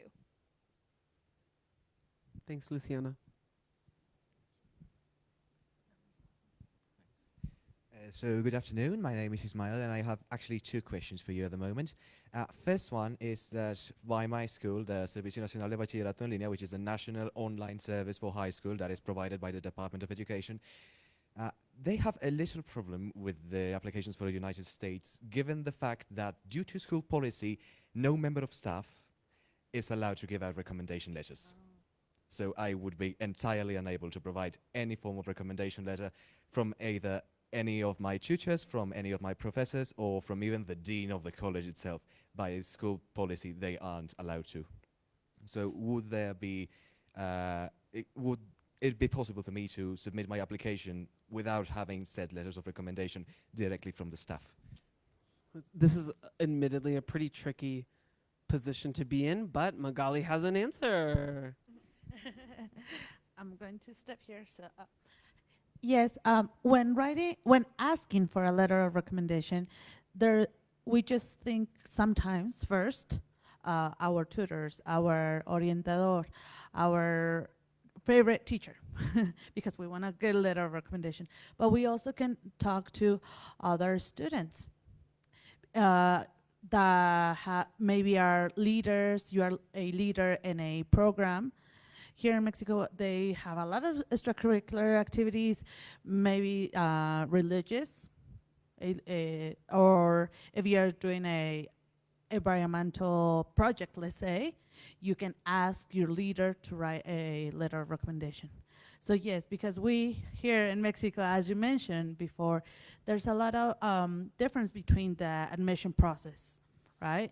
And when asking a letter of recommendation, it's sometimes really difficult to find who and how can I ask them. But someone who has worked with you, knows your interest, and who can really, really write a good letter of recommendation. And remember, always to say thank you at the end.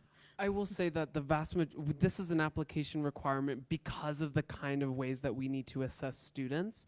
And so I would encourage you and any others in your situation to make every effort to ask someone who has instructed you in some type of academic environment to write on your behalf, to talk about your contributions to the learning environment, your approach to your studies. Anything along those lines could help. If there's a world in which you need support from an office in the US of a school that you're interested in to communicate to your school leadership that we absolutely need this material, then it's possible we could offer that to you. If it is still impossible at the end of the day to get any recommendation letter, you should submit your application to the best of your abilities, however much many of the required materials you can provide, and the institution will be in touch with you to request any additional information if need be. And I also think if this is the situation, that's where working with someone like Magali at EduUSA is really helpful, because she can write us a letter confirming what you've been saying, yes, I've been working with this student and the school is just their policies. They will not provide letters of recommendation, because it's one thing to hear from a student like, this is my situation, and it's another thing to have it confirmed by a counselor they've been working with, by an outside organization that we work with as well, to understand what the situation is. But I also agree with Julian, like I would try, really explain what the process is, and also you can reach out to us and explain and see if there's anything we can do to help. Yeah, so basically at that school, every month the entire class was switched around. All of the students were switched around to random classes, and all of the professors were changed. So every month I got a different group and a different teacher. So there's absolutely no other person that I could ask within the school, no one who would know me, because immediately after the month ends, all communication between parties is ended by school policy. I found it incredibly weird, personally, but due to the fact that it works with modules instead of school years, which is the standard in here, once you start getting an actual equivalence of the studies to return to a normal part of the system is quite hard. So I kind of had to stick with it. I entered in 2020, specifically because it was online and we had the whole ordeal with the pandemic. And so basically there would be no form for me to get said letter of recommendation. I even tried to get in contact with them to get, say, a school counselor or some equivalent to actually submit the other parts that are required in the Common App, that are required to be submitted by a school counselor and can be submitted by the student himself. And I've had quite a lot of trouble with that as well, which was quite a surprise as well, let me say, because it is the official online high school of the Department of Public Education of Mexico. So it was quite a shocker nonetheless. I do have other institutions that could provide letters of education. For example, I have had math classes at the Kumon Institute, for example. Yes, I've had experience in the Kumon as both a student and a teacher. Whatever you can do to have someone write on your behalf, submit that, and then if there are any questions or any issues that arise, the admission, I promise you, we're looking so closely at each application. If there are any gaps of information that we think we need to probe in order to render a decision, you will be contacted directly. Yeah. Thanks a lot. And my second question would be, I personally identify as a native English speaker, but due to certain requirements here in Mexico, I have taken English proficiency tests, namely the Cambridge, which I didn't see mentioned in the little chart that was shown. We also don't do you not accept the Cambridge test? So, I mean, I do consider myself a native English speaker, so would it be okay for me not to submit it? Sure. If we have questions, we'll contact, basically, is what I think we're trying to say. Well, thanks a lot. Yeah. All right, and I know we had a question right up here. Here, you can borrow this. Okay, yeah, so thank you. My name is Annette, and well, first of all, thank you for the presentation and also for taking the time to answer our questions. And I have two main questions. One is in the topic of academic and all this, and the other one is more personal from you. So, okay, the first question is also taking into account these recommendation letters and all the portfolio that we have to make in Common App and all that, I have seen that there's an option in some universities to open an extra portfolio with evidence that we have made, I don't know, of any project or any, like achievement that we have. So I don't know if this also applies to Yale and Columbia nowadays. That's my first question. And my second question is like from you in just one word, how can you define Columbia and Yale University? I can't. And But going back to your first question with regards well, to supplemental. maybe in one sentence. Well, let's talk about the supplemental materials first, though. So this is something that is very unique to each institution. So as you're doing research on different schools, you're going to want to have a Google Sheet or something where you're keeping track of, like, this is what this school offers, this is their deadline, this is their financial aid information, so that you're not just going back to each website each time, like, wait, was that Columbia or was that Yale? I can't remember what that was. So at Columbia, we accept art, music, theater, architecture, and creative writing portfolios, and faculty will review them. We'll accept makerspace portfolios, or maker portfolios, I should say, from folks who maybe have a project that you've built. Sometimes I get students who've coded something, they'll bring in that in, and faculty review that because I don't know how to code. Despite being the engineering person, I'm like, no. But they'll give us that expert view as well. With regards to other things like achievements, this or that, you're listing that in the application already. We don't need other information about that. We have a lot of people applying. I wish I could spend hours on each application. The truth is I can't, and so we have to be very selective in what students submit. So each website will say exactly what we accept, how to submit it, and what the parameters are there. hello. Yeah. And most times when students submit supplementary materials to these highly selective schools, it's after demonstration that their talent within that field is somewhat remarkable compared to other high school students. And so if one is an amateur drawer, I'm not saying this is the case for you, I'm just saying in general, you want to make sure that you're like putting in the time to submit a portfolio if within the context of a typical high school student, your talents or abilities are considered next level or remarkable.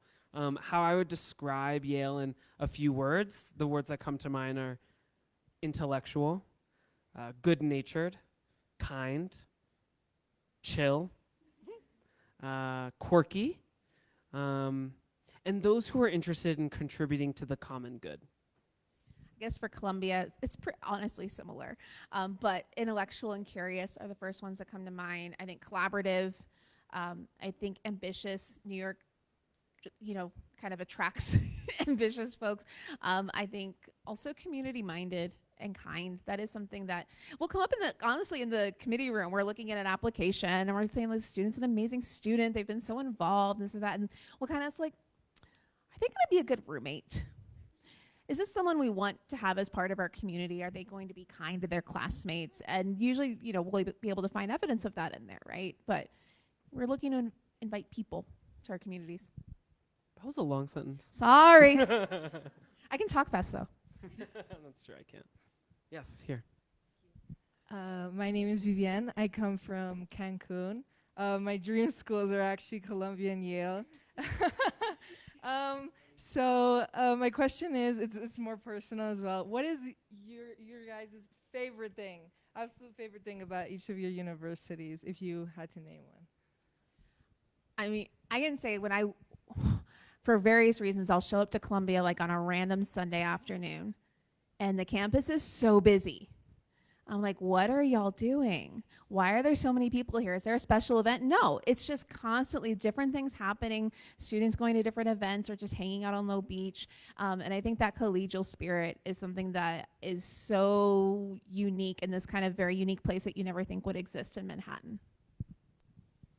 My answer's gonna sound nerdy. I'm like, oh God, he definitely works for a university. My favorite thing is the financial aid program. I think because I used to think of Yale in such a particular way. I thought it was catering a very specific kind of person from a very specific financial background.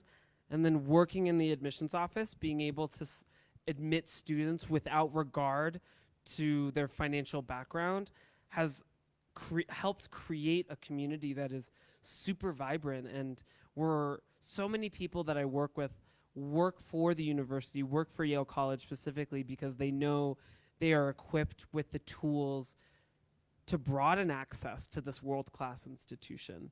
Yes, we have these fun traditions, and yes, we have these really incredible classes, but we want those classes to be accessible to people from Cancun who might not, have all of the funds to pay for the total cost of attendance at Yale. So making these dreams happen for people who never envisioned themselves at Yale is definitely my favorite thing.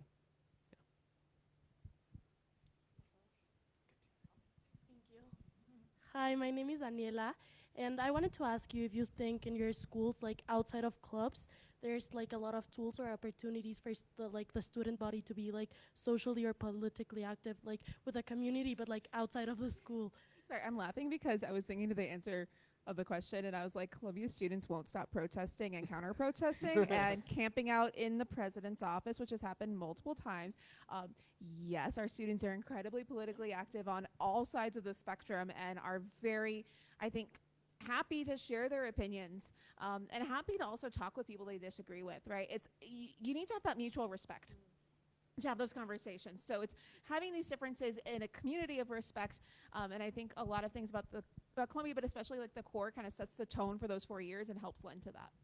Daniela, I really appreciate your question because on the social justice side, we have an organization called Dwight Hall. This is Dwight Hall for Social Justice, and it's the largest student-run service organization in the country. And so there are over 30 service organizations that take on different causes. And while they have the institutional support of Yale staff members, Yale students are really the leaders, the ones driving these efforts. And one of my favorite examples of that is a pair of students who were working with our nonprofit who help immigrants and refugees resettle. And after meeting many Afghani women, they were like, we should start a business together. And so they ended up getting all these grants in order to start a restaurant where all of these women were actually gaining professional skills so that they can be increasingly financially independent and become business owners in their own right. In terms of the political atmosphere, Yale, one of Yale's biggest student organizations on campus is the Yale Political Union, and it has several dozen parties involved, and Yaleys are opinionated people. They too are protesting, fighting the good fight. And they are coming from really different points of view, and we've known that for a really long time. There are several examples throughout history of famous political pairs that have attended Yale at the same time, and they just went head to head, and yet they were really good friends. And so the Yale Political Union is a really good expression of that. It's one of the oldest student clubs in the country. That's great to hear. Thank you. Yeah.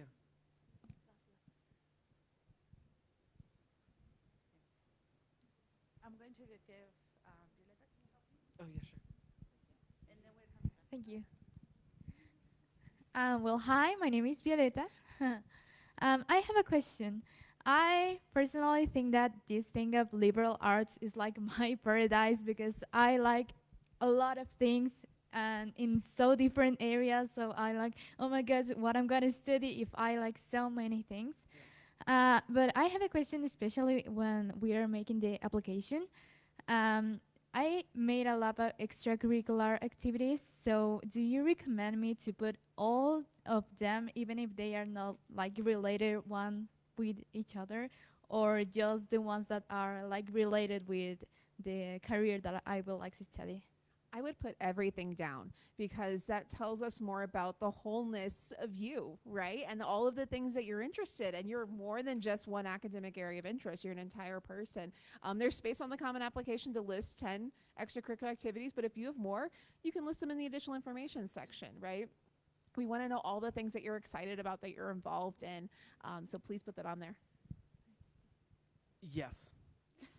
Also, I read an application last year where the students' additional information section went dozens and dozens of pages because she thought, oh, they need to know everything, which is good. It was conveying clear passion. But she also was discussing like the one-day volunteer thing she did back in 2013. So don't do that. Like the space that the applications are giving you are trying to invite you to focus on the most meaningful activities. But if you think, hey, my application is incomplete unless I also tell them about this other set of extracurricular commitments, then you would put that in the additional information section. Like if you have 12, not 85, yeah. you know? Exactly. Exactly. Okay, thank you. Yeah, thanks. Violeta, can you tell them a little bit more about you and your achievements? She has done some talks and conferences here at the library. Yeah, well, I really enjoy like promoting STEM thinking. I think that that women should have a fundamental role in STEM areas.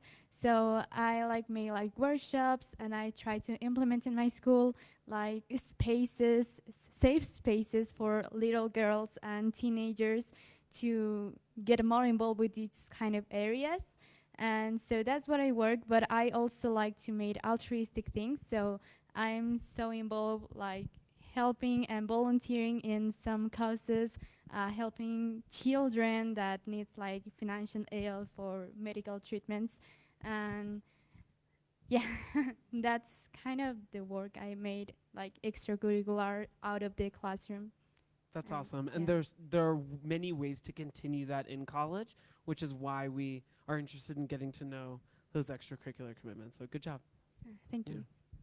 I'm going to give this. Thank you. Yeah. Well, due to some of the other questions, some doubts have come up to me. Oh. No, not about the schools. I love the schools. It has been my dream since I was like 5, mainly because of Gilmore Girls. But so the English proficiency one was actually quite important to me because my school, since it's a new campus, it only offered the Cambridge Advanced exam. However, since I'm in like the highest possible English level at my school, some of my main core curriculum classes are actually in English. For instance, in first semester, I took chemistry in English and history, Mexican history, which ironically it's Mexican, but in English. And so would that qualify kind of like? Unfortunately, when we say that your secondary education needs to be in English, we mean all of the classes other than like Spanish literature, French language. So we would need to see English proficiency exams. We would need it to be one of the exams that we accept. But there are different ones. And, and I think, Magali was saying how EduUSA helps students prepare for the TOEFL.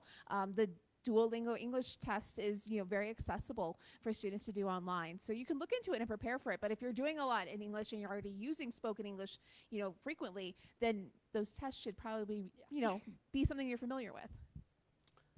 I want to be respectful of time, so please reach out to our offices, reach out to us if you have any other questions. Of course, reach out to the EduUSA Center here in Mexico and all over Mexico City, or Mexico, the country, because you have people who are rooting for you. These processes are really complicated, but there are so many folks who are wanting to help you along the way. So yeah, thanks for taking the time this evening. And to have experts like Magali and her colleagues who know the American process and can offer these resources to you for free is incredible. What a gift, what a resource. So we're so excited to be here today to speak with everyone online. Thank you again for hosting us. This has been really wonderful, and thank you to all of you for coming.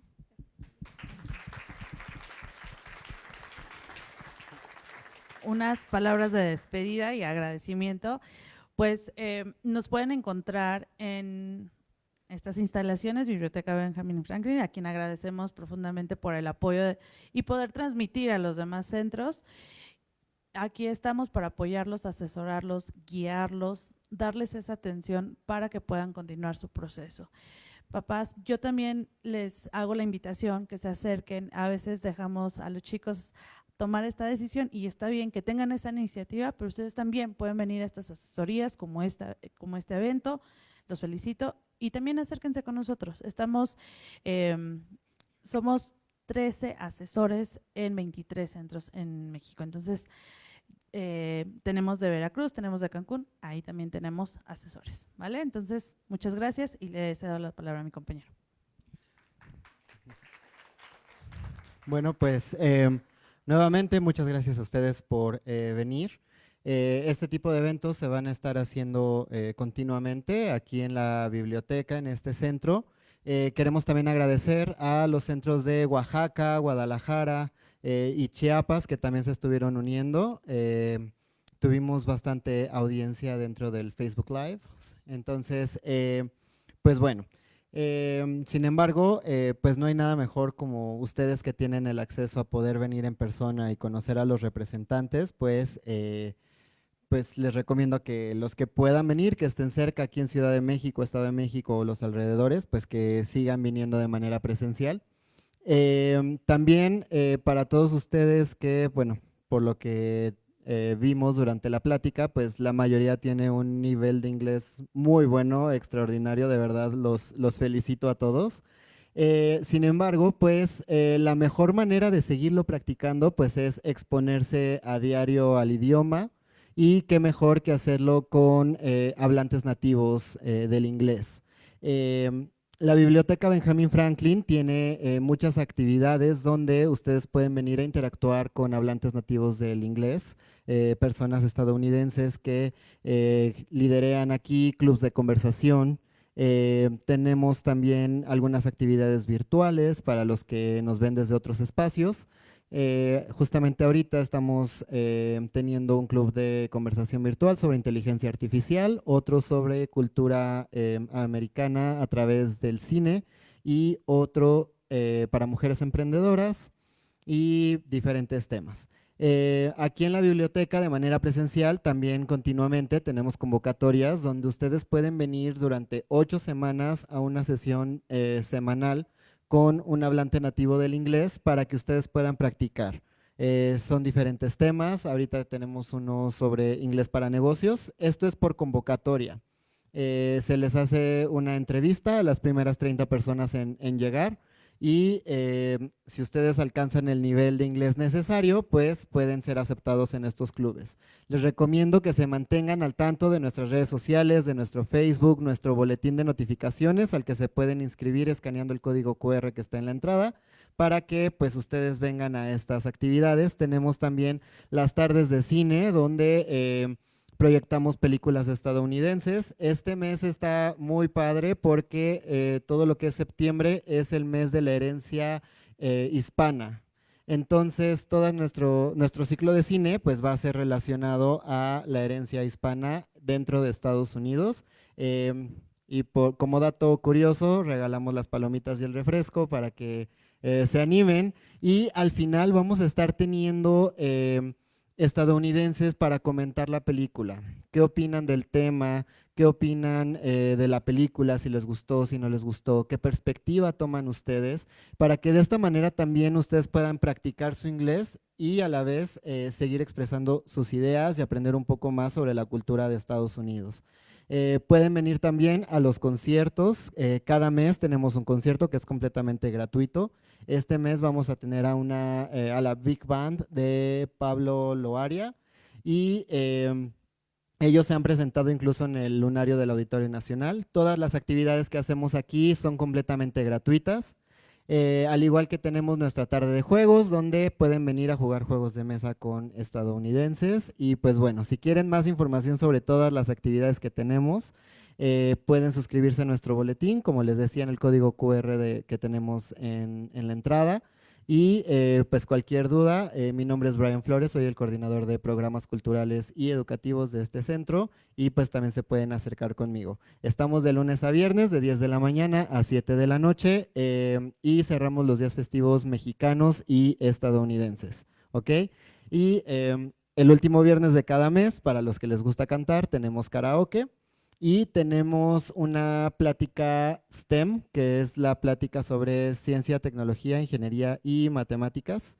El mes pasado estuvo Jimena Ramírez, que se encuentra aquí presente. Ella es ex becaria del National Space Youth Program.